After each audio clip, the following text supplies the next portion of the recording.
see you here, and I'm really, really excited to be wearing one of your amazing dresses. Tell me a bit about the inspiration behind the idea and the concept. So the dress you're wearing now was inspired by Creatures of the Abyss and Underwater Life. I was really looking at anemones and different textures underneath the sea, and really wanted to translate that into like texture, the textiles.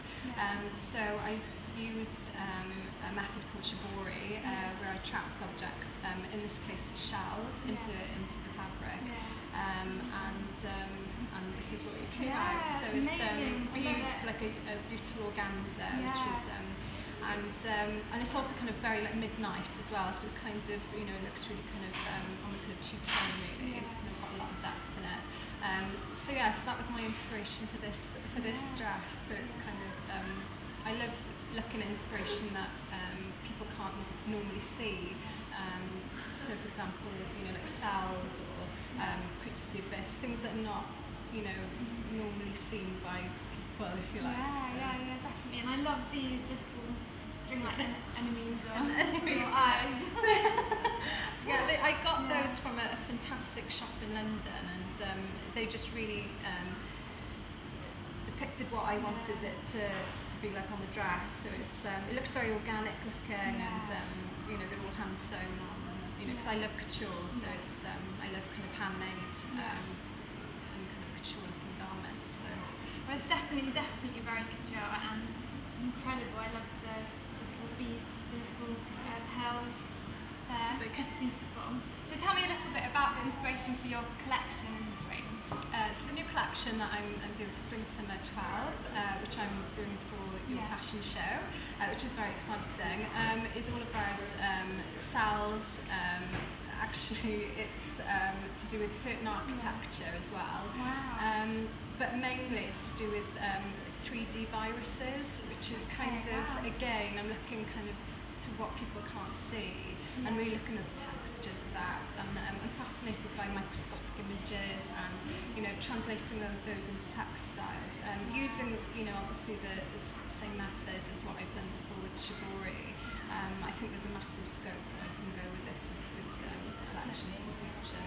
So I love the textures. I mean, you don't see these textures in regular fashion, you just don't.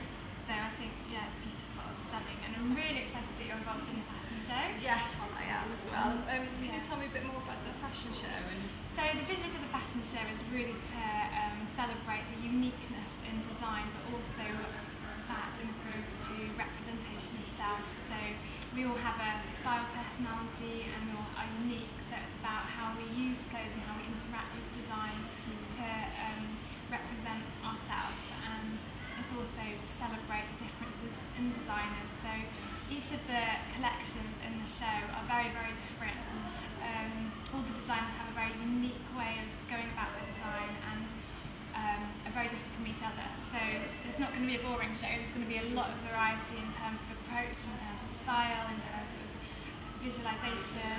It's going to be quite interesting. So, and the other vision is really from where I'm coming from in terms of celebrating self-worth in women. So it's about communicating that through design and through the whole concept of design on life and then design in the fashion.